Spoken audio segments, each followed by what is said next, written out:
Well, hi everyone, and welcome to this new video in which we continue our close reading of Dialectic of Enlightenment by Theodor, Adorno and Horkheimer. Today we're going to keep reading from the second Excursus, the one in which the authors analyze Juliette, the novel by Le Marquis de Sade. And last time we said that enlightenment, meaning practical reason, turns against itself, which means that practical reason is also its own critique and limit. Like scientific principles, when they are pushed to their extreme, they become they turn against themselves, to the point where they annihilate themselves. So we can say that the works of Sade, but also Nietzsche, are indeed showing us the limits of practical reasons. Like the views on morality of both Sade and Nietzsche are what you get once you try to apply the theory of practical reason on reality. When you try to ground everything in reason, including morality, you reach two conclusions. Either you make morality a fact, like for example the sky is blue, or morality becomes a superstition, like the supernatural. So philosophers like Kant and Leibniz on the one hand, they tried to make morality a fact. Kant tried in his critique of practical reason to make moral values like respect a psychological fact, while Leibniz in his new essay on understanding a sociological fact, just like any other natural facts. It is a fact that human beings have moral reasoning innate in their psychology, and it is a fact that societies function with moral principles.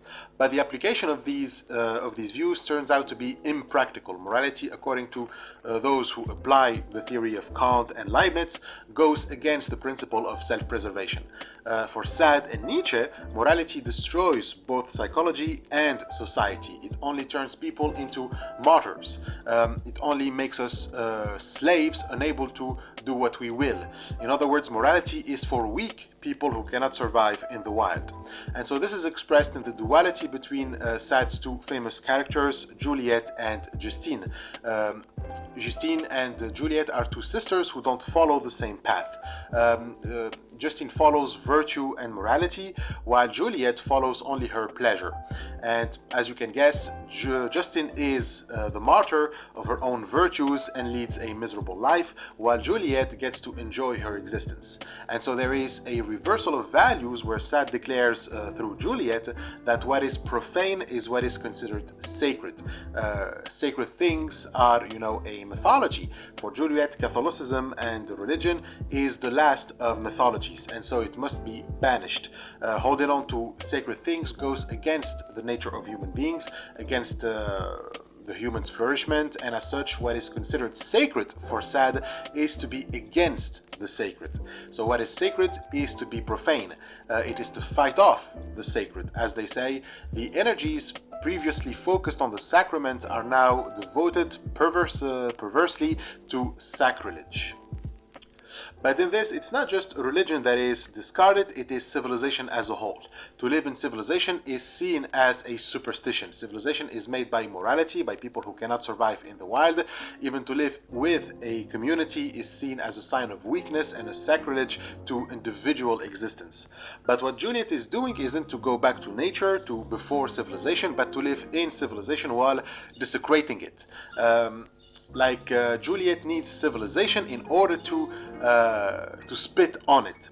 She wants to live as an outlaw, not as a free woman in nature. She doesn't want to liberate the tabooed behavior from civilization. She wants to experience them to their fullest in civilization so that she feels powerful. Like, I follow my urges, but I also get to break your rules. That is what motivates her. It's the feeling of transgression. You cannot transgress anything in nature since there are no laws, so you cannot be an outlaw where there is no law. So Juliette is looking for power, and as we said many times, power is about the ego, it's about self-preservation. As such, the destruction of civilization isn't a return to nature, because in nature there is no self to preserve, as we have pointed many times already. So Juliette is actually transgressing through the same principle of self-preservation. She destroys civilization not through irrational behavior, but rational behavior. She uses the same reason that built civilization and its law to dismantle those laws. Quote, "The primeval forms of behavior behavior which had been tabooed by civilization and had grown destructive under the stigma of bestiality, had led an underground life. Juliette revives them in their outlawed, not their natural form. In psychological terms, Juliette, not unlike Morteuil in Les Liaisons Dangereuses, embodies neither unsublimated nor regressive libido, but intellectual pleasure in regression. Amor intellectualis diaboli, the joy of defeating civilization with its own weapons. She loves systems and logic. Donc, so La Marquise de Morteuil is also a fictional character from the novel by Laclos, Les Liaisons Dangereuses, and she is like Juliette in many regards. She too doesn't really care about sexuality as such. What she is really after is intellectual pleasure. Like sexuality in the novels of Laclos and Sade are more like the manifestation or the metaphor of the pleasure they get from intellectual domination, the fact that they get to transgress the laws by reason alone is what arouses them. Like the orgies and sex parties that Morteuil and Juliette engage in are basically a celebration of raw power. In this sense, knowledge regresses to just an animal state. For knowledge and intellect to really progress, it must seek to emancipate forms of life from power, but in these novels it is the opposite that happens. The characters may know more facts, may know more logic than other characters who are trapped in the past, but their knowledge is more regressive than that of priests or metaphysicians. So Juliette is like the shadow of Kant. Kant wanted to ground morality in reason and logic, whereas Juliette does the same with vice and pleasure. Morality for Kant is supposed to be irrational, which means that it is apathetic, meaning that you don't give in to passions.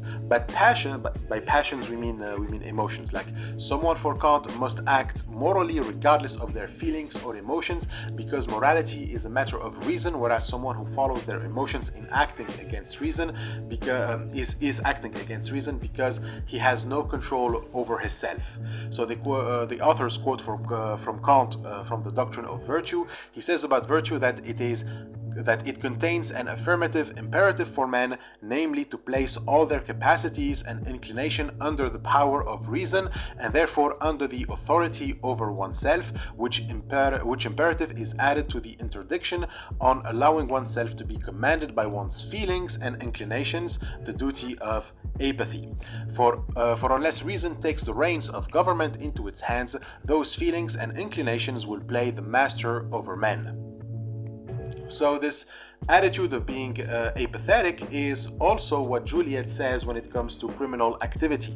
The criminal must be apathetic too, since for her morality is just a superstition, which means that it is grounded in emotions, so it is against reason. She says, first reflect on your plan for several days in advance. Consider all its consequences, paying attention to what can be useful to you and what might possibly betray you. Weigh these things just as soberly as if you were sure to be discovered. The murderer's face must show utmost calm. Let your features show calm and indifference. Try to acquire the greatest possible callousness in this situation. If you are unsure of being free of pangs of conscience, and you will gain such certainty only through the habit of crime, if you are unsure of this, I say, then you will labor in vain to master the play of your features. So we see that this is quite familiar. Anyone who has been exposed to a psychopathic manipulator knows this. The criminal is told to always remain calm and in control. Let no emotion appear on your face. The criminal must calculate how to get his own pleasure, weigh the consequences, know who can betray him, etc., etc. So morality is just an obstacle to the fulfillment of the criminal, and as such, the criminal shouldn't have a conscience at all. He must be a cold calculator. Having a conscience is like being, submitted to the passions. So even in conscious morality, there is no conscience. You simply must do what is right, regardless of how you feel. if you do the right thing because you felt an emotion that drove you to correct an injustice, for example, the principle of reason would take your act as irrational and therefore doesn't really count as a moral act. At best, it would be a non-immoral act, but it won't be a moral one. So morality is only possible in a state of moral apathy, when someone takes actions in a calm and resolute manner, never in anger, enthusiasm, love, hate, sadness, or joy. So only in apathy we can find virtue. He even says a bit later, this is called talking, apathy, considered as a strength, is a necessary presupposition of virtue. That is, the state of health in moral life, whereas the effect, even when it is excited by the idea of the good, is a momentary lustrous phenomenon which leaves behind lassitude. But if that is true, then there is no difference between someone acting morally and someone acting immorally. The very concept of morality doesn't make sense anymore. To be without feeling means, for example, that you don't feel remorse. Progress hates remorse, by the way. It sees it as a tie to the past. When I feel remorse, is because of something that I did, and therefore I am tied to the past. And so this is irrational according to Enlightenment. It is a relapse into barbarism and savagery. So in the eyes of Juliette, it is not the people who murder and steal that are savages, it's those who have feelings and morals, because they are still trapped in the past. So to live without remorse is the actual praxis of bourgeois society. What is done, it's in the past, and therefore I don't need to trouble myself with it. I can pile up all the corpses in the world. The goal is to keep going forwards. And so this is expressed also in Spinoza, which Adorno and Horkheimer quote from the Ethics. Spinoza, following the Stoics, states the matter as follows: repentance is not a virtue, or in other words, it does not arise from reason, but he who repents of an action is twice as unhappy or as weak as before. But he goes on at once, quite in the spirit of Francavilla. If the mob is not in fear, it threatens in its turn, thus maintaining, as a good student of Machiavelli, that modesty and remorse, like fear and hope, are undoubtedly useful, however contrary to reason. So, Francavilla is the prince we mentioned last time from Juliette, and the Stoics are Greco-Roman philosophers who argue that feelings make us lose control of ourselves and cloud our judgments, and so we must, not give in to them. We must be indifferent, detached from the world, and always follow reason. Clairville, a friend of Juliette, confirms this when he says, "My soul is hardened, and I am far from preferring sensibility to the happy indifference I now enjoy." But then we also see that the recognition of the power of feelings also helps reason, since the control of emotions isn't simply for the individual himself, but also for society. The individuals who have reason can be, liberated from their own inclinations, but since emotions are such a deceptive instrument, they can be useful when it comes to controlling others. Like, you deny yourself emotions, but you want others to feel emotions because you can easily control them. Emotions are like drugs, the powerful administer it to the people, but they don't take it themselves. It's like, the CEOs at the Silicon Valley who don't let their children use smartphones because they know how addictive they are, but they encourage you to keep your child entertained with it. So the masses, which are reduced to a mob, must feel fear and hope, because if they don't, they will use reason as well, and so they will revolt against their masters. And so the reason why the masses are allowed to feel, to have feelings, is the same reason why Juliette wants to be a slut, not in nature but in civilization. She wants to beat the laws, to prove that the laws cannot touch her. In the same way, the bourgeoisie let the masses have feelings to prove that they can beat feelings by beating the masses. They want to see that that what they despise cannot touch them more than not seeing it at all. To see that your enemy is powerless gives you more pleasure than not having an enemy. So they say apathy arises at the turning points in bourgeois history, as in the history of antiquity, when the possibility becomes aware of their powerlessness in the face of overwhelming historical tendency. So the posse beati in Latin means the blessed few. So when the bourgeoisie sees that its class will eventually be overthrown by the masses, that is the historical tendency, the masses eventually overthrow the king. Once they realize that, they are taken by the sudden fear that the masses are just 1 mile away from cutting off their heads.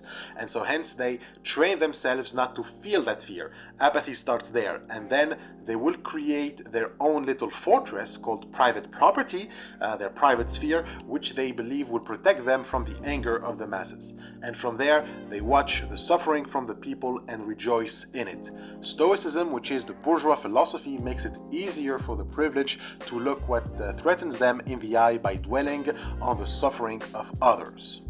So to understand further this mass control, we need to talk about religion again. So we've established that Juliette's credo is science, which means that everything she doesn't understand rationally is casted as superstition. Belief in God therefore becomes her main target. Science's goal isn't to make the world a better place, it is to attack religion, the last obstacle to Juliette's pleasures. So she primarily directs her positivist criticism not much at thought or philosophy, but religion. So the language of positivists, if you remember from the first chapter, is to embody the principle of non-contradiction. What sounds like a contradiction is a superstition. So Jesus for her is a contradiction, since Jesus, according to Catholics, is God, so eternal, but he also died on the cross, so not eternal, making him a dead God. So that for Juliette is a logical contradiction, and therefore it cannot be. It's just a pretext for people's real desires. Individuals, according to Sade and also Nietzsche, live for one thing, affirm their will to power. That is the only reality. Those who deny that are the losers, the weak. Being unable to commit to their desires, they try to justify their weakness, so they come up with bullshit excuses and believe in entities that forces them to deny their desires.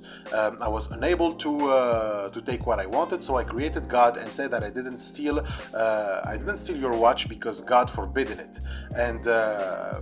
And he wants you, and he wants me to be good, that sort of thing. So this for Juliette doesn't make sense, because every time we try to justify our actions, we produce contradictory statements and beliefs. Contradiction is the sign of a weak will, according to Juliette, and since for Juliette no one can justify their actions, every justification is a contradiction. So for Juliette, like a Nietzschean hero, those who provide justification are the weak. The strong they just do, they don't have to answer to no one. That's where their strength, that's where their strength, their courage, that's where their strength lies, in the courage to do the forbidden. So morality doesn't really scare them, and therefore they perform a transvaluation of values. What we consider valuable is defied by the strong. The weak values morality, justification, guilt, obedience, but the strong values the opposite. So this means that even the values within science, as in providing proof for your belief, is also thrown away. Rationality and real science is actually a rejection of rationality and science, seeing them as attempts to block us from doing the forbidden. And so that's what's important for Nietzsche. That's what is valuable, it's the courage to do the forbidden. That's from the preface of his work, The Antichrist, as they say, the conversion of what is condemned without scientific proof into something to be striven for, and of what is respected without proof into an object of revulsion, the transvaluation of values, the courage to do the forbidden, though without the telltale historics of Nietzsche's Wohan onwards, and without his biological idealism, is her specific passion. So Juliette condemns without scientific proof of anything. All she needs is her power to do so. What is rational for Juliette is what is logical is actually irrational. She only loves systems of logic to dismantle logic itself, revealing it for what it is, a scam. So the weak wants the strong to provide justification for their actions, because they also know that every justification is a contradiction. When the strong plays by these rules, they prove themselves to be committing a contradiction, and thus they have to admit to their weakness of will. And as such, Juliette refuses to provide justifications for her actions. It's just a might makes right mentality. and as such what is wrong is to condemn criminals. Criminals are the real virtuous people in Juliette's mind because they dare to do the forbidden, and as such no one can demand justification for their actions. Quote, are pretexts needed to commit crimes? Asks Princess Borges, Juliette's friend, quite in Nietzsche's spirit. So the reason why Nietzsche attacked Christianity was because Christianity, according to him, forces individuals into feelings of pity towards the weak. This has been, the understanding of philanthropy. Philanthropy literally means to love of humans. When we see weak and struggling people, we help them because of the love of the human. But for Nietzsche, real philanthropy is the opposite. The real philanthropic act is to kill the weak, to let them suffer even more. Let the weaklings and failures go to ruin, the first principle of our philanthropy, and we should help them on their way. What is more damaging than any vice? The pity of people, of active people for the unsuccessful and the weak. Christianity. So that's too is from the Antichrist, the second aphorism. So charity for Nietzsche is when you let the weak perish. Christianity teaches charity, but charity allows the weak to hang around more at the expenses of the strong. So criminals are strong people who cannot do their will because the weak cannot stand it. Thus, we do a better service to humanity by getting rid of the weak. And so Juliette's mentor, Noerr says the same thing about Christianity. It is an institution by the weak. The hatred towards tyrants and the appeal to brotherly love are superstitions made by the weak. We are forced into the belief of brotherhood and neighbor love so that the weak can survive. And so the very concept of a community becomes the new taboo. If a community is allowed, it is a community of people with no bounds or ties with one another, with no care, respect, or love. And so those would be superstitious. Love, respect, and all that would be superstitious. So we are talking about a community that is not really a community of criminals. That's the only legit community for Juliette and for Nietzsche, who also describes this community in his genealogy of morals, of individuals who destroy whatever is alien to them and without any regret or remorse just because they can do it. Quote, once abroad in the wilderness, they revel in the freedom from social constraint and compensate for their long confinement in the quietude of their own community. They revert to the innocence of wild animals. We can imagine them returning from an orgy of murder, arson, rape, and torture, jubilant and at peace with themselves, as though they had committed a fraternity prank, convinced, moreover, that the poets for a long time to come will have something to sing about and praise. This boldness of noble races, so headstrong, absurd, incalculable, sudden, improbable, their utter indifference to safety and comfort, their terrible pleasure in destruction, their taste for cruelty. So this is what Nietzsche calls virtue. Virtue is to kill, to rape, to torture without regret, just like animals in the wild who return to their packs. And so Juliette thinks no differently. There are strong people and there are weak people. There are noble races and nations and ignoble races and nations. The rulers and ruled. And so that is nature. And to be virtuous is to follow the path of nature. If nature, for example, calls for contempt towards the weak, then virtue and philanthropy is contempt towards the weak. And so those who talk about equality among human beings become the misanthropists, meaning those who hate humanity. So in Juliette, like for example, you have her tutor. He blames Rousseau for being a misanthropist because Rousseau claims that all men are born equal. It was left to a misanthropist like Rousseau to put forward such a paradox, since being extremely weak, he wanted to pull down those to whose level he was unable to raise himself. So to claim that everyone is equal is to drag everyone down to the level of the weak and deny, for example, Hercules' right to be Hercules. It is to claim that the fly is equal to the elephant. It means that the elephant is brought down to the level of the fly and must live according to the standard of an insect, and the fly, you know, will rejoice at this. The fly will rejoice at the misery of the elephant, forced to put all kinds of restraints on himself to live like a fly. And so equality means the fly doesn't have to feel bad for its mediocrity because no one is better than it. And so such worldviews are absurd, and for both Nietzsche and Sade. The elephant is made to act against its nature for the comfort of the fly, to comfort the fly in its mediocrity. It is like, anyway, it's like the fly expects the elephant not to show his strength, but that is impossible. Nature didn't make the elephant to be weakened by the chains of morality. And as such, the criminal is made by nature to be a criminal, and therefore he's just following his own nature when he commits crime. Like you cannot expect the elephant to be a fly, you cannot expect the criminal to be a saint. If you want to punish the elephant for crushing the fly, why would you punish the criminal when he crushes the saint?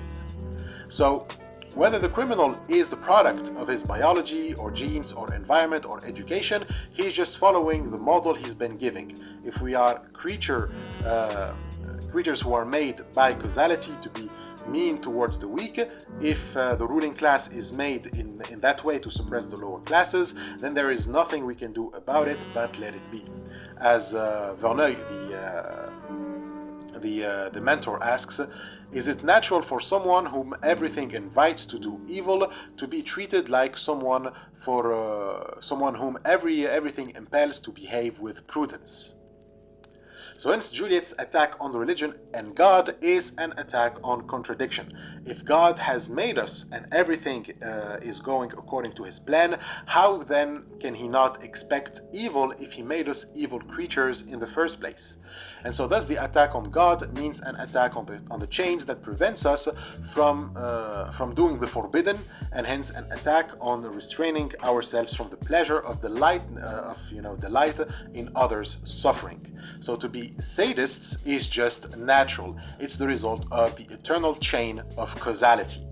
So the world of Sade is a purely random deterministic world, a world without objective order, since it was deemed superstitious. To believe that there is an order to the world is to believe in myth. So nature is just a lump of matter, a mass of material. It is completely random and necessary at the same time. Random and necessary because it is all a question of power. There are no laws above anything to recognize, as Nietzsche says, and so it is random, but it is also deterministic in the sense that the world is as it is.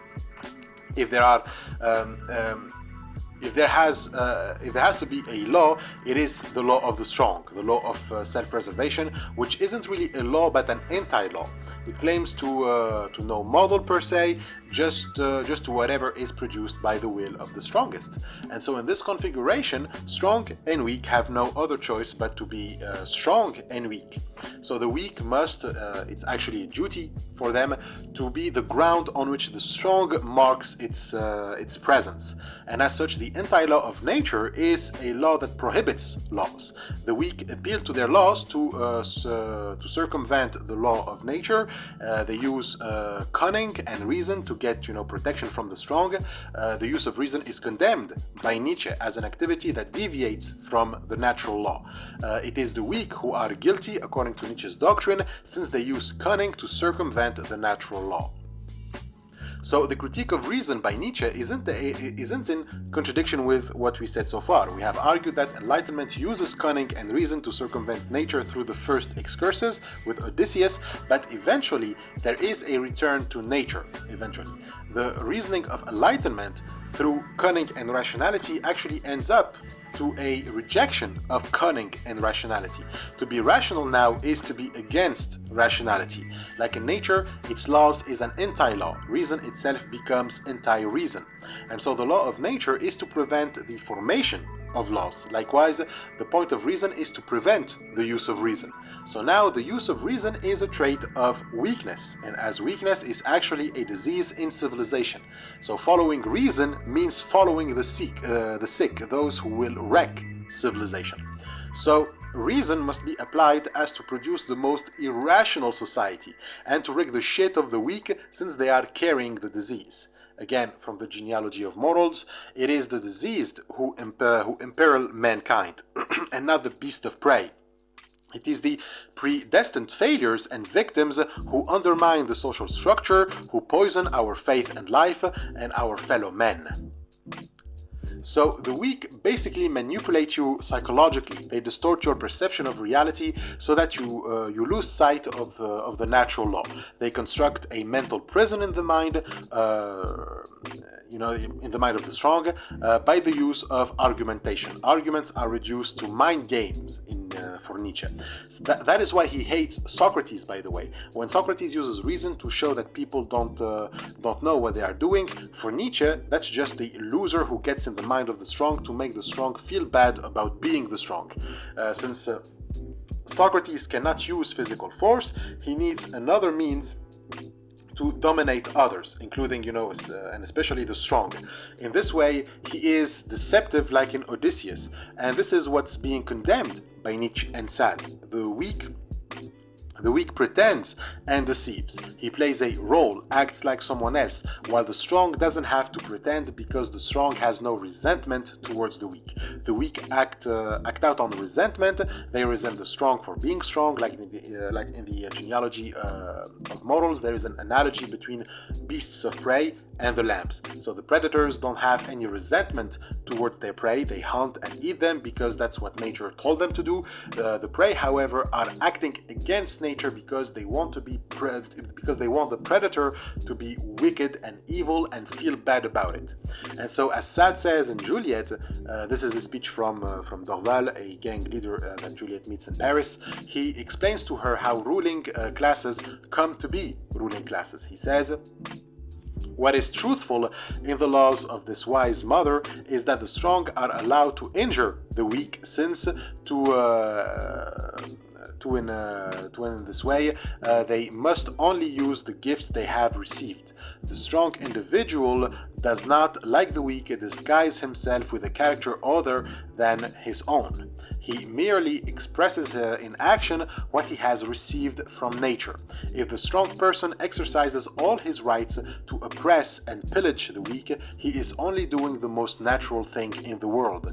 It is not we who are committing the crime, rather it is the defense or revenge of the weak which are characteristic of crime. If a weak person defends himself, he does wrong, the wrong of stepping outside his own character of weakness which nature has impressed on him. She created him to be a slave and poor. He refuses to submit. That is his wrong." So the ruling class needs to have the ruled around them so that they can apply their natural right on them. That's why civilization is needed for the powerful and not simply revert to a state of nature. They need the laws of the weak in order to transgress them and reach and hurt the weak. So the criminal is the ultimate hero, even so that Nietzsche calls Nietzsche admires their action, the actions of the criminal, calling them the beautiful terribleness of the deed. So the fact that the deed of the criminal is terrible, Nietzsche finds in it beauty. That's from the 110th aphorism of Beyond Good and Evil. It's a short aphorism, just one sentence from the Maxims and Interludes, and it's about the lawyers of the criminals, but he's referring to the deed of the criminal here. Although there is a difference between Sade and Nietzsche in regards to criminal activity, for Nietzsche not all criminal deeds are worthy to be admired, only those who aim at greatness. This is valid for any deed according to this isn't valid for any deed according to Nietzsche. Transgressing laws isn't a virtue in itself, it depends on its goal. Quote from the notebook of Nietzsche. He differed from Sade in rejecting criminality because its egoism is restricted to such base goals. If its goals are lofty humanity has a different standard, judging crime even when committed with the most terrible means not to be such. So when we talk about greatness here, we're talking about, you know, the number of victims. You know, like a racketeer who mugged one person to death for Sade is equal to the minister who ordered a genocide. But for Nietzsche, the act of the minister is a beautiful one. The hanging of petty criminals isn't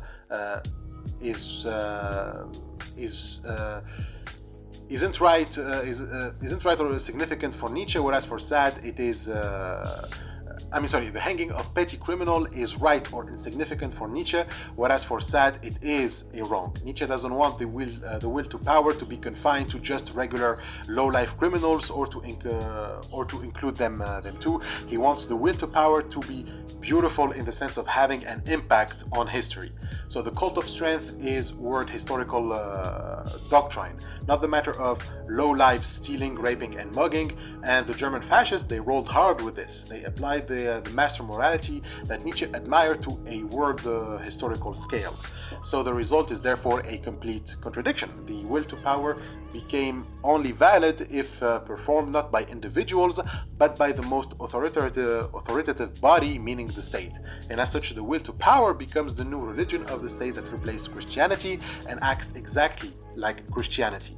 In the guise of a great power and a state religion, the master morality places itself entirely in the service of the civilizing powers that be of the solid majority of resentment and everything it once opposed.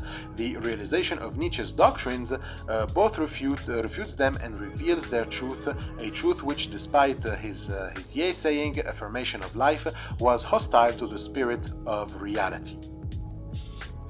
So for a doctrine that loathes contradiction, it sure likes to be both itself and its opposition. After all, what is the difference between the church that claims pleasure to be sin and the doctrine of Nietzsche and Sade regarding pity? Like, pity for them is an outward sin, a vice that whoever is trying to provoke it in others or feel it is deemed weak and deserves to perish. Pity, as we explained, is an unnatural feeling since it contradicts the law of inequality in nature. Even if it leads to something true, by the simple fact that it was moved by pity, it loses all of its worth. Spinoza too is a philosopher who argued for this. They quote from the Ethics again about compassion. Compassion does not appertain to the use of reason, although it seems to bear in it a sort of pity, writes Spinoza, and he who is moved neither by reason nor pity to help others is rightly called inhuman. So basically, commensuration, which means compassion or sorrow, is the opposite of usefulness. It is not a virtue because you don't produce anything with pity. You can think of this when workers aren't allowed to stop working when one of them gets injured, for example. Like mainly competence replaces the Roman virtus, meaning the ideal image of the virtuous man, starting during the Renaissance with the Medici family. So these are powerful bourgeois society from Italy, responsible for the art of the Renaissance. And so utility replaced virtue all the way down to Taylor and Ford, the guys who brought us to work on assembly line. From then on, pity is a sign of weakness. It is a womanish and childish feeling, completely opposed to the manly stoicism and indifference of the bourgeoisie. So pity was the feeling that became the target of all bourgeois philosophy since antiquity. So from Aristotle and his followers, the Peripatetics, to the Stoics, to Spinoza, all the way down to Kant. Even Kant attacked pity. In his observations on the feeling of the beautiful and the sublime, he says, pity was, he says, a certain soft-heartedness and lacked the dignity of virtue. So philosophers, till Sade and Nietzsche, try to replace pity by something else, something that be accounted for by reason. Kant, in the same work, proposed the principle of general benevolence toward the human race. However, the same that was said about pity can be said about this principle. Like we said about superstition in the concept of enlightenment, every new stage of history is accused of carrying the superstitions of the past only under the cloak of reason. So metaphysics is just demons and angels rationalized, and so the same applies to the principle of benevolence towards the human race. It is pity disguised. So enlightenment cannot be duped, and anything that bears a semblance to pity cannot be trusted. So even in antiquity, pity was mistreated, and the only reason it was allowed, it's because they had no efficient means to get rid of it. So they allowed it only in context where it is not harmful to the state. Quoting Nietzsche again, according to Aristotle, the Greeks often suffered an excess of pity. Hence its necessary discharge through tragedy. We can see how suspect this inclination appeared to them. It endangers the state, takes away the necessary hardness and discipline, makes heroes howl like women. Zarathustra preaches, I see as much weakness as goodness, as such weakness as justice and pity. So Aristotle thought of the theater to be the place where people can purify themselves from the negative feelings of pity by watching, tragic scenes. They can do that in the theater because in the theater it is not risky to suffer with others. Pity in Greek is kompathos, which literally means to suffer with. That's why, pity and compassion are linked together. When you feel pity towards someone, you are sharing their suffering. This is, this for the Greek is deeply problematic. When you are at war, and the Greeks were a martial law culture, if your comrade is suffering and you share their suffering while not physically hurt, you will be another burden for the army. So to share the suffering of others is deeply impractical.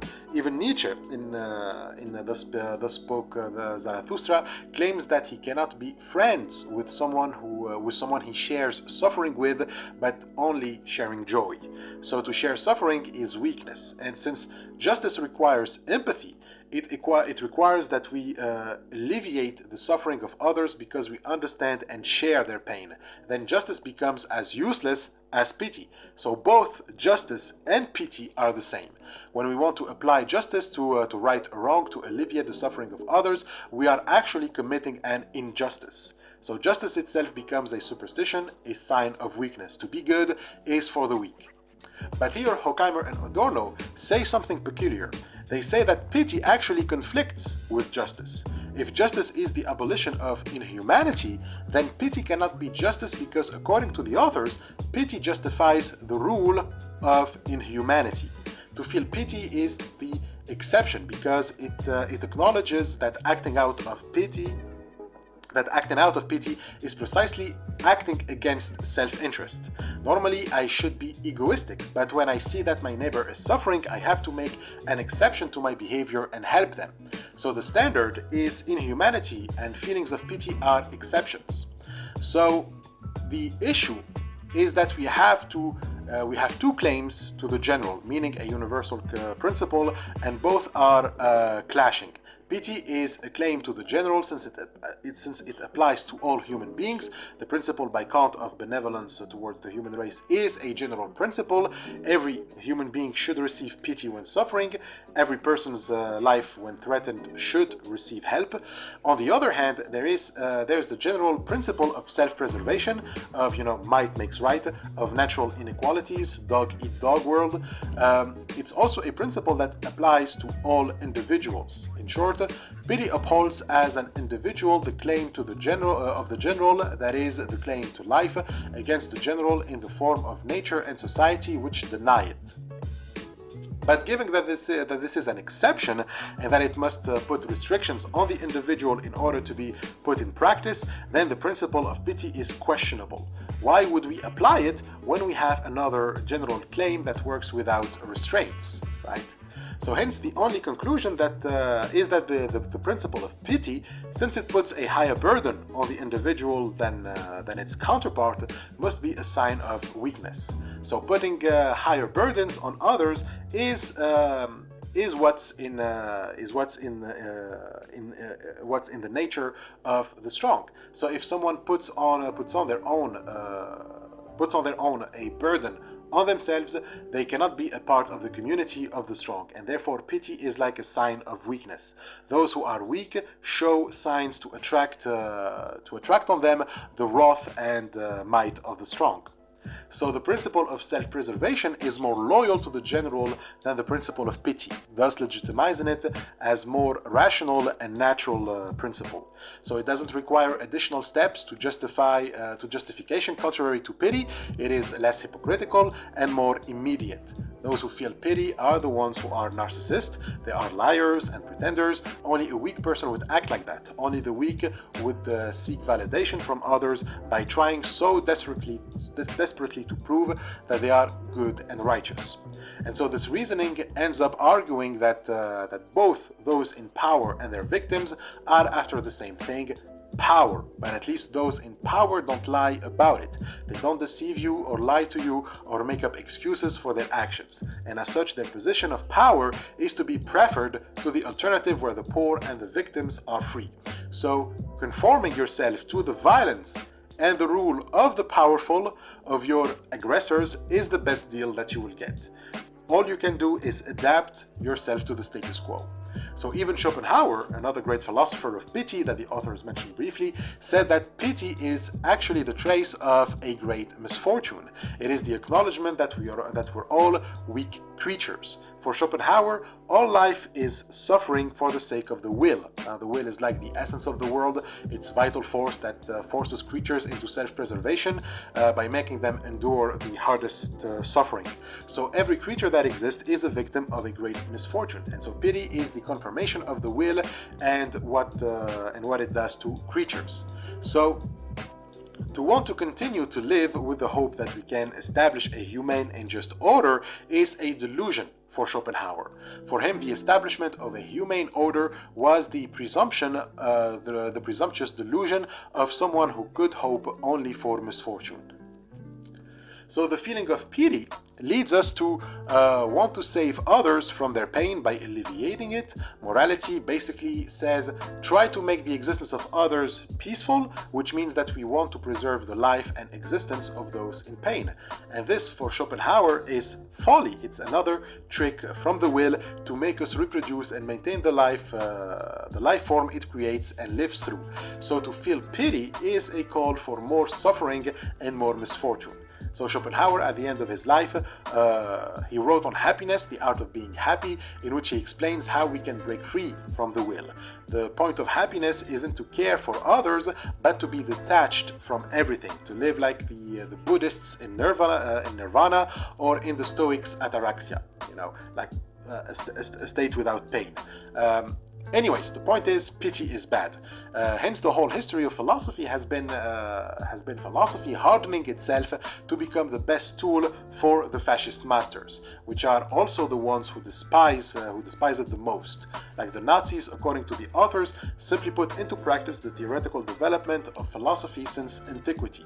Their praxis is the vilification of pity, and they translated that vilification into political respect and martial law. You show respect to your neighbor by resisting feeling pity for them. Even those who are pitied take offense. They take being pitied as a sign of their own weakness and a magnet for contempt. So pity becomes a feeling that we all want to escape because it reminds us of powerlessness, of that primal natural state in which we were unable, in which we were vulnerable to everything around us. If humanity wanted to survive, it must neither feel nor attract pity. So to be hurt, to be the victim of misfortune, became a scandal since it causes pity. From this grows the feeling that no misfortune must befall on human beings. To avoid misfortune, human beings must be powerful enough so that nothing bad can happen to them, and so they end up worshipping power. So the worshipping of power, domination, and suppression becomes a virtue, whereas goodness and kindness becomes a sin. The fascist regimes apply simply what Nietzsche said in the genealogy of morals.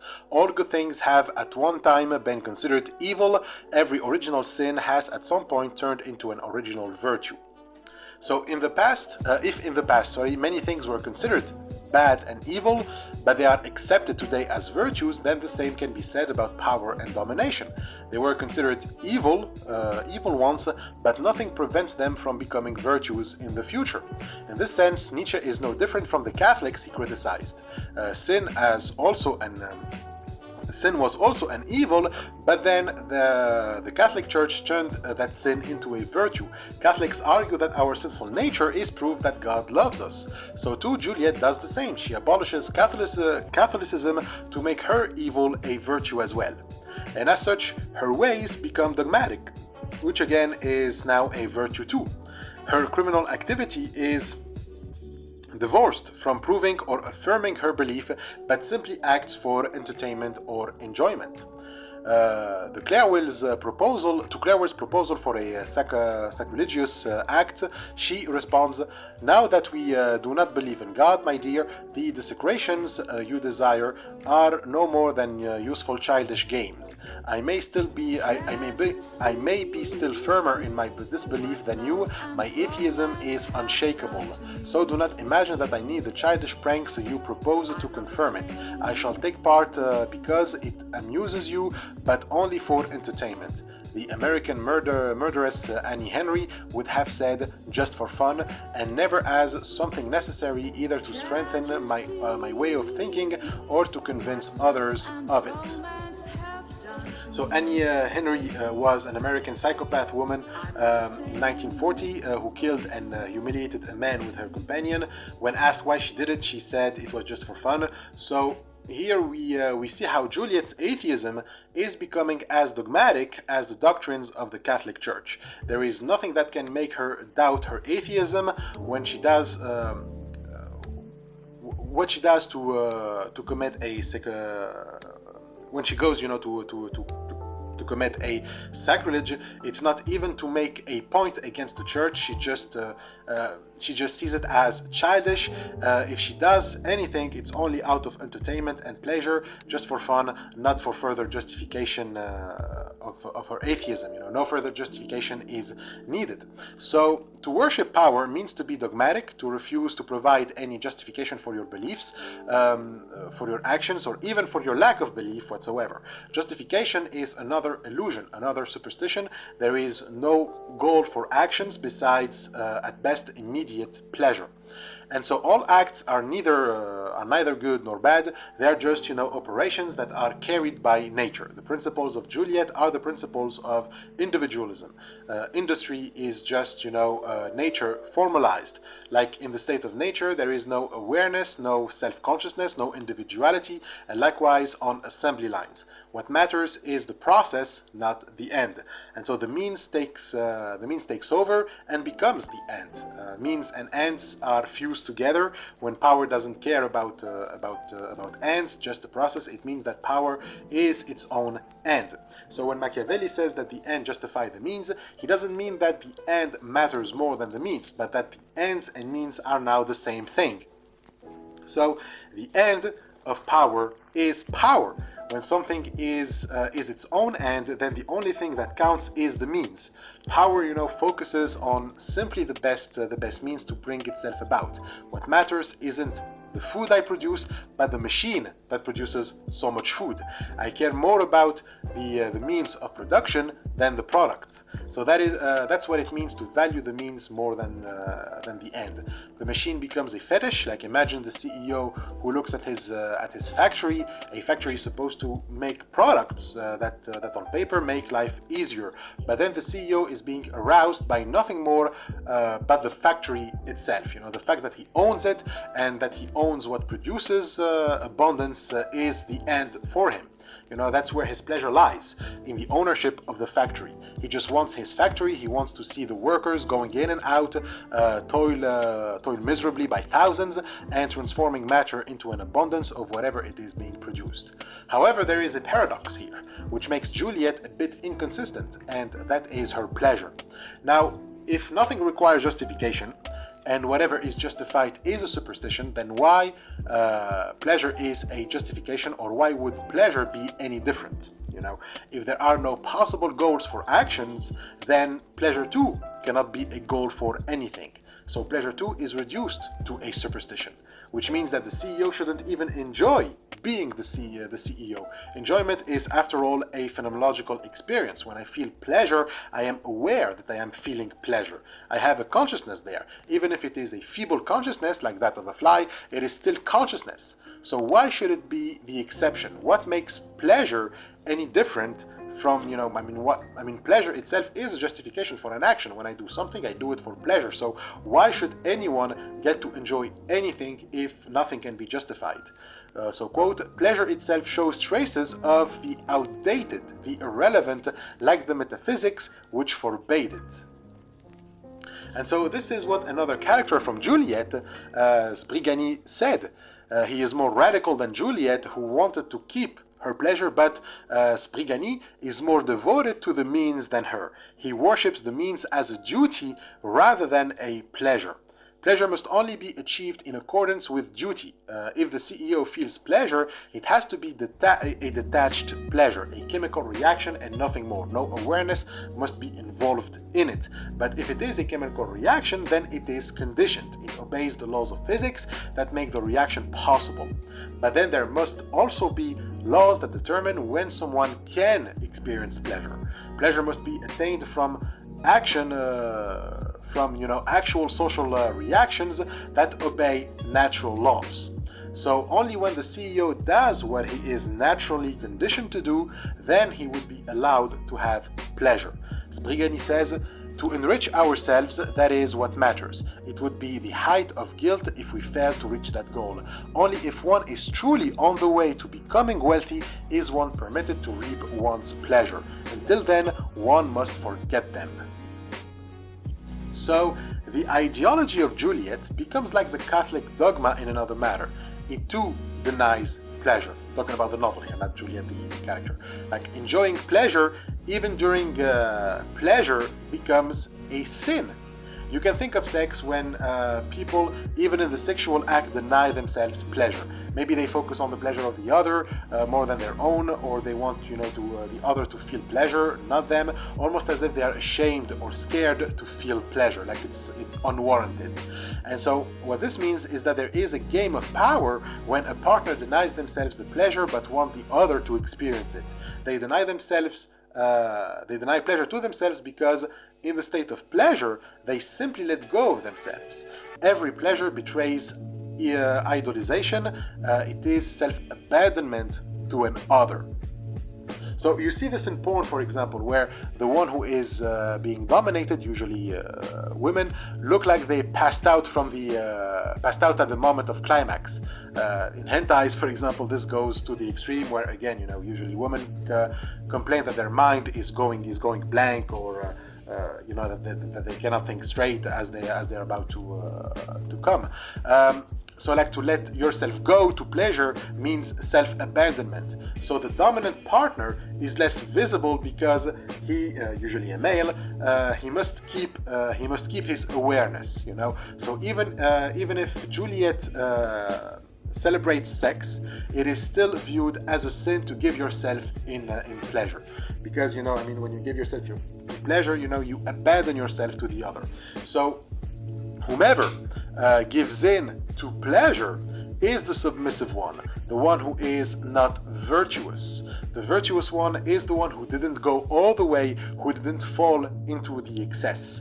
So yes, even in the atheism and the celebration of criminal life of Juliette, the rule of moderation still holds. Like, commit all the crimes that you want, have all the sex that you desire, have all the pleasure that you want, as long as you do not enjoy it. It is not as long as it is not an excess. And that's because your actions are the product of excess, but That's because your actions are not the product of excess, but of your own nature, and therefore your needs, and hence your duty.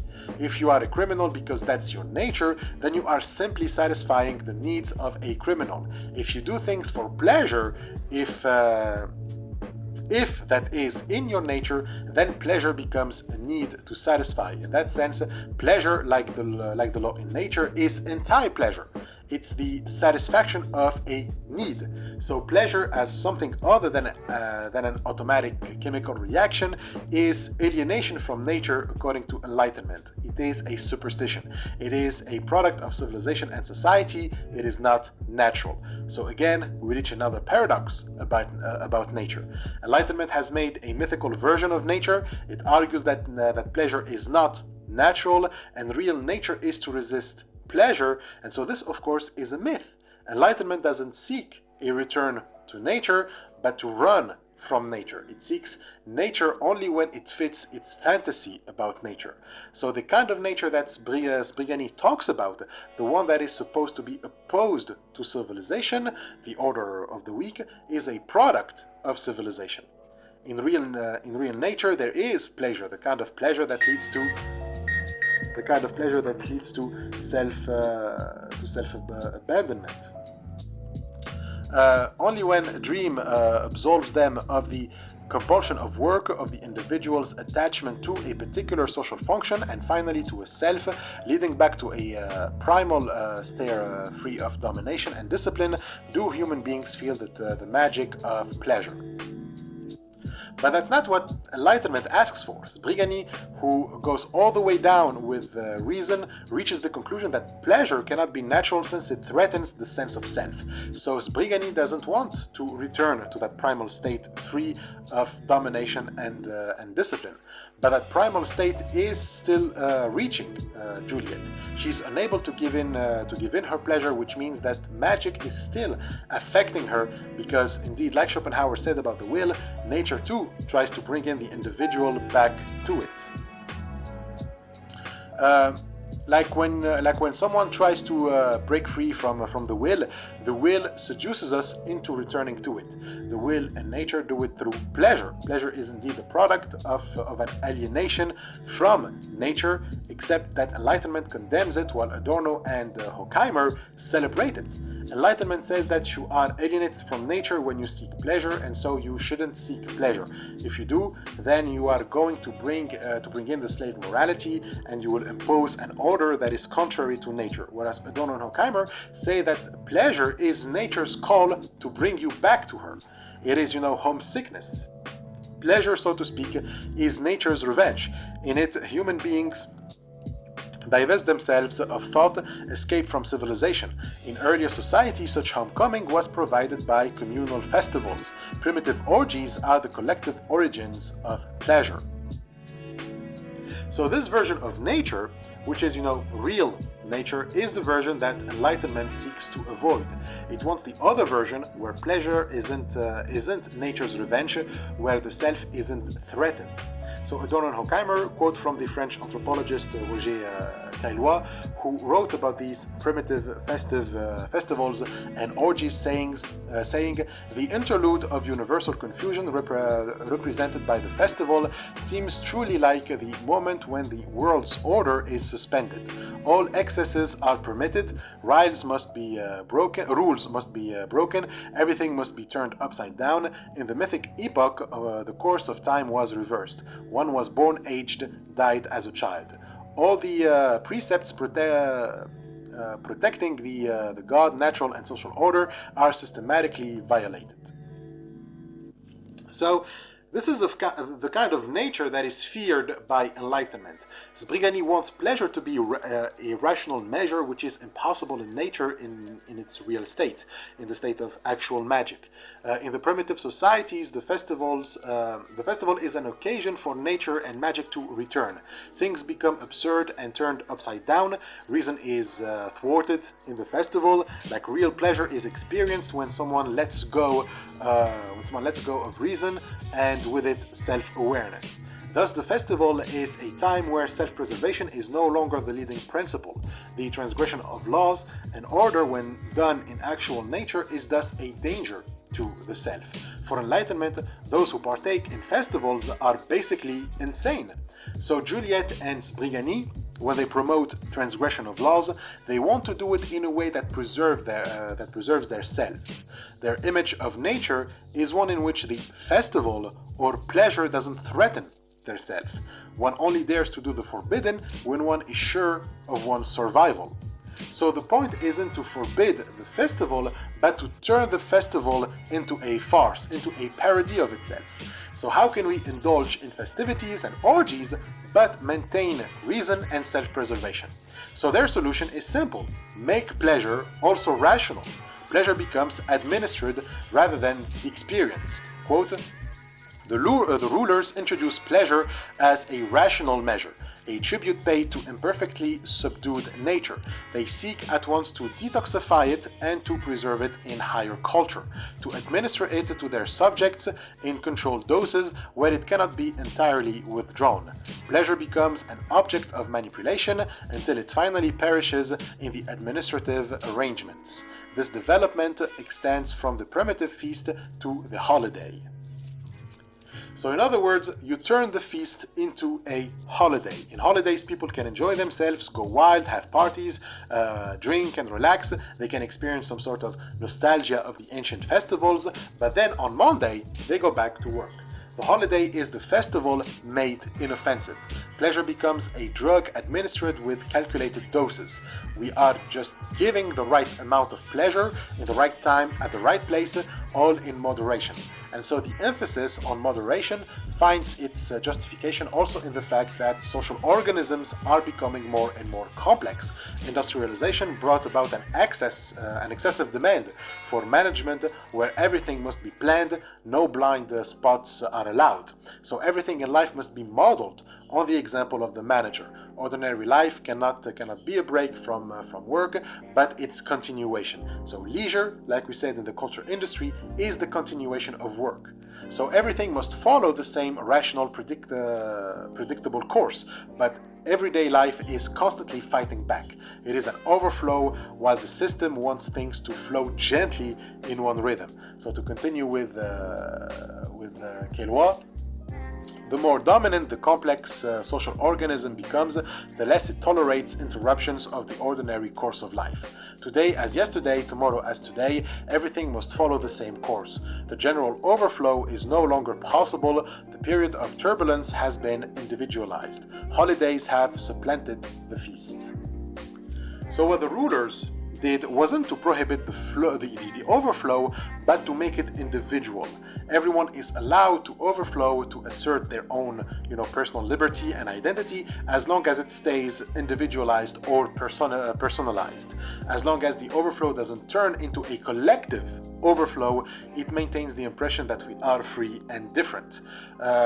Through the individualization of turbulence, we can experience that nostalgia of the feast, but only on an individual level, which makes it safe for the rulers. Like holidays are an individual's right, not a collective right, contrary to the feast. So the festival is by essence collective, while a holiday, a vacation, to be more precise, is individual. For Sbrigani, amusement is really like that, a vacation. And like all vacations, they are allowed once the job is done. So the festival doesn't bargain with the market.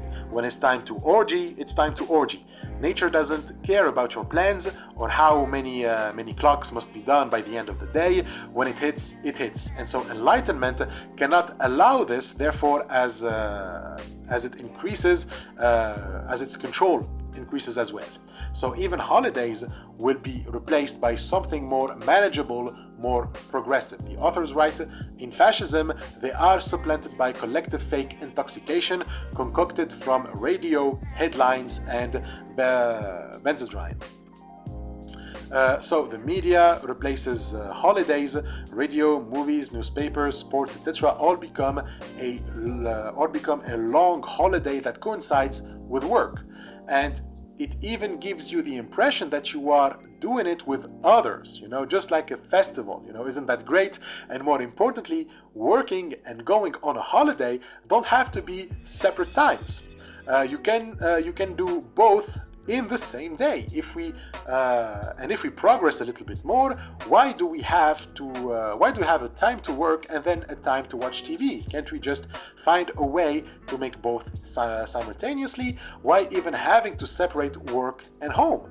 You can, you know, sleep at the office if you want, and if things get too much for you to handle, if you have, you know, anxiety or some shit, well, we have drugs for that. We have alcohol, of course, but maybe that's for extreme cases, but we have Adderall and energy drinks. That's what benzodrine is. It's a drug that the Nazis used to give their soldiers to keep them ready to go to war. So this is the difference between Juliette and Sbrigari. Juliette doesn't go all the way with the rationalization of pleasure. Juliette, by contrast, still emulates the Ancien Régime. She defies sin. Her libertarianism is enthralled to Catholicism as the nun's ecstasy is to paganism. And so this means that Juliette isn't really like Nietzsche. Nietzsche is more like Sbrigani.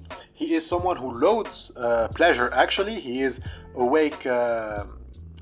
He's, you know, awake of the mythical nature, he's aware, sorry, of the mythical nature of pleasure, that pleasure calls back to myth. And so pleasure for Nietzsche is like pity. It is an act of renunciation. Pity renounces the whole of life, it denies life, and pleasure renounces the possible. Like the possible means to become more than what we are. As long as someone is in pleasure, they don't care about anything else. So for Nietzsche, someone aims at greatness when they strive for what is possible, to bring about historical feats and events. People who seek pleasure don't want to change the world. Nietzsche tracks down pleasure in all its hiding places, as narcissism in solitude, as masochistic enjoyment in the depressions of the self-tormentor, against all who merely enjoy. So those who merely enjoy are condemned by Nietzsche. Now that's taken from the notebooks of autumn 1883. But Juliette is different, since she tries to have pleasure from bourgeois society. Although she's far from being, you know, an emancipator, she has a target that she tries to save pleasure from, and that is love. Love in bourgeois society is basically romantic love. It's a love about devotion to someone else and a deification to be a deification of the beloved. Human beings are allowed to have passions only insofar as it contributes to romantic love. That is the only acceptable human passion. If you want to have pleasure, you must do it in the context of love, otherwise you are bringing the wrath of nature and its vengeance. So it is in this relationship of devotion of the lover and admiration of the beloved that sexuality and women were forever trapped. The servitude of women was marked by romantic love. In love, like we said in the first excursus, the struggle of the sexes is hidden. Romantic love is a fetish. As they say, again and again, the sexes were reconciled on the basis of their recognition of this servitude. The woman seemed freely to accept her defeat, the man to grant her victory. So this is like when you hear women saying on the internet that they would submit to real men, whatever that may be, a man who is devoted to his woman, who is stoic, who gets shit done, or whatever, submits the woman. But since this is, according to the narrative of bourgeois love, the act of submission is perceived as free, and therefore by submitting the woman is the one in control. So the role of the man is to grant her victory for her submission. For a woman to accept her submission to a man, it means she accepts the gender role. So since she does it with the grace of a virgin, her submission is actually a triumph. It's like, you know, the woman made the right choice by submitting. So romantic love does the same thing as marriage. When marriage was seen as archaic, it didn't, you know, disappear into the past, but was replaced by an advanced version, which is love. So marriage's goal is to idealize the hierarchy of the sexes imposed by the church and, you know, masculine property into a union of the hearts. It's, you know, sugarcoating the conflict that the property and the church created between the sexes. So by making it about a union of the hearts. The past of pre-patriarchal sexuality, which, like nature still calls, can be appeased, or so they think. Bourgeois society, which placed the family as its unit in the economy, has brought its own destruction. With heavy industrialization, the role of marriage in the economy crumbled, and families are no longer relevant for the maintenance of property. Now that women can work too, they realize that they don't really need the sanctity of marriage anymore, or the protection of men. With this, the autonomy of men diminishes, which also means, the diminishing of fathers' autonomy, and therefore adolescents won't have the same approach to life as their parents or grandparents. They cannot count on their families anymore to tell them what to do with their life, since the family is no longer a relevant point in the economy. In other words, there is a crumbling of the bourgeoisie and the middle classes, which means that now women cannot count on marriage anymore. They must work like any other man, as well as as their living conditions worsen. So marriages become less stable and more abusive. So even access to love is denied. The principle of self-preservation simply takes over even more violently, and now everyone becomes a unit of the economy.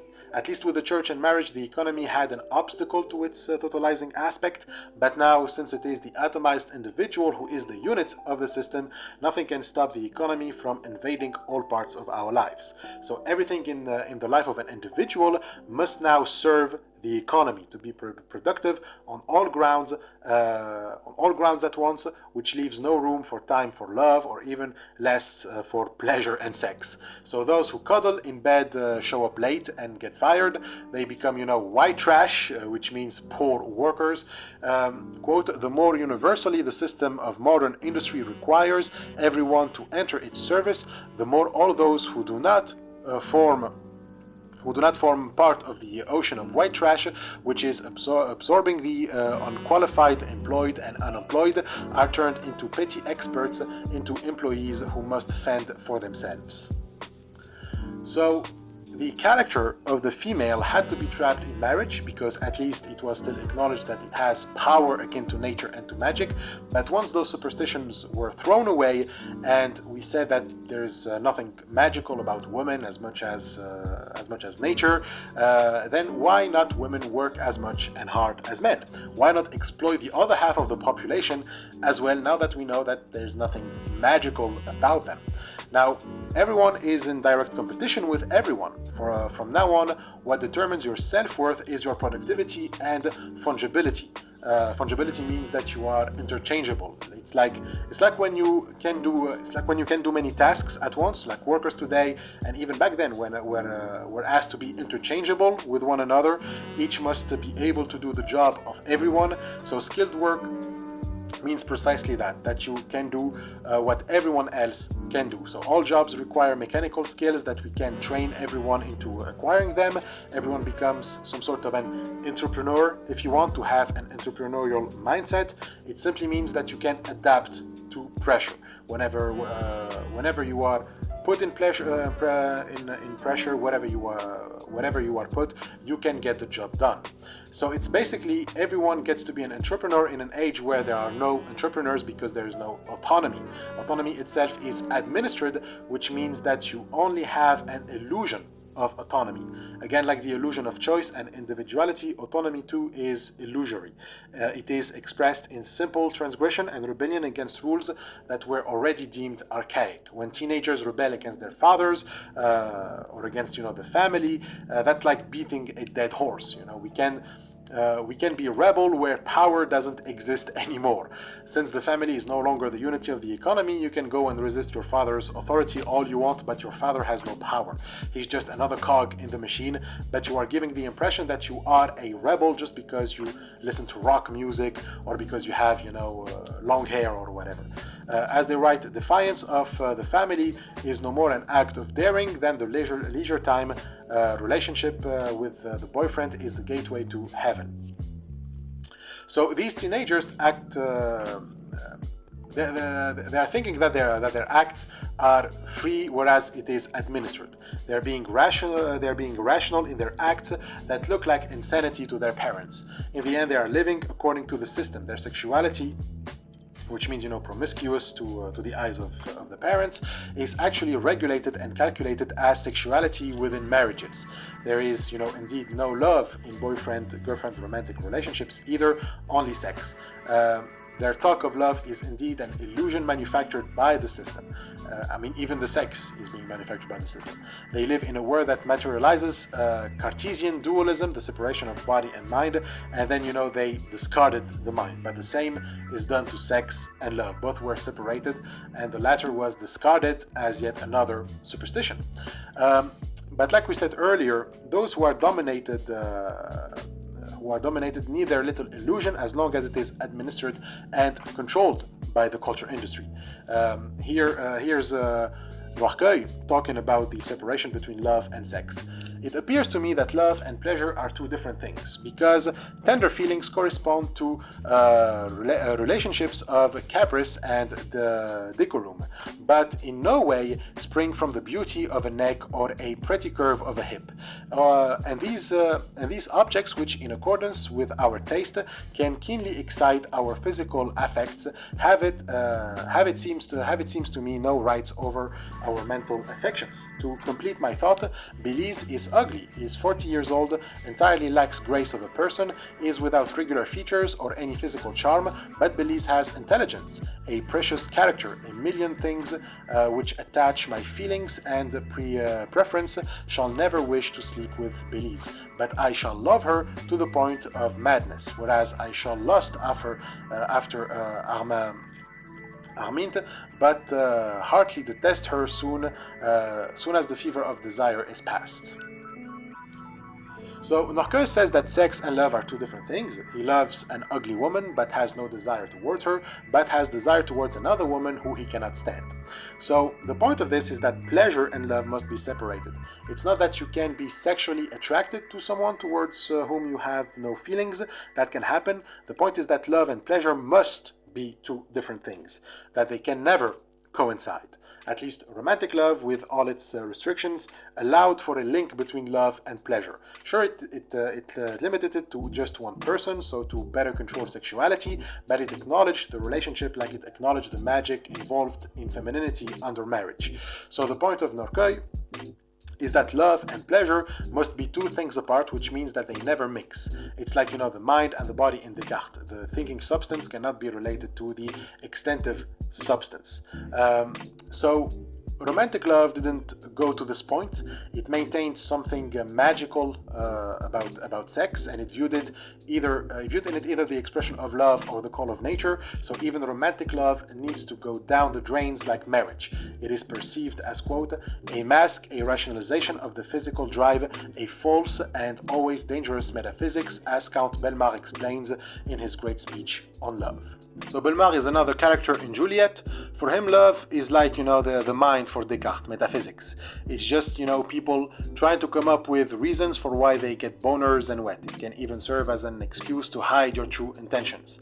So, yeah, Belmar goes a step further than Horkheimer. Horkheimer did his Cartesian thing. He made love and pleasure two separate things, but he still uphold love as something that exists.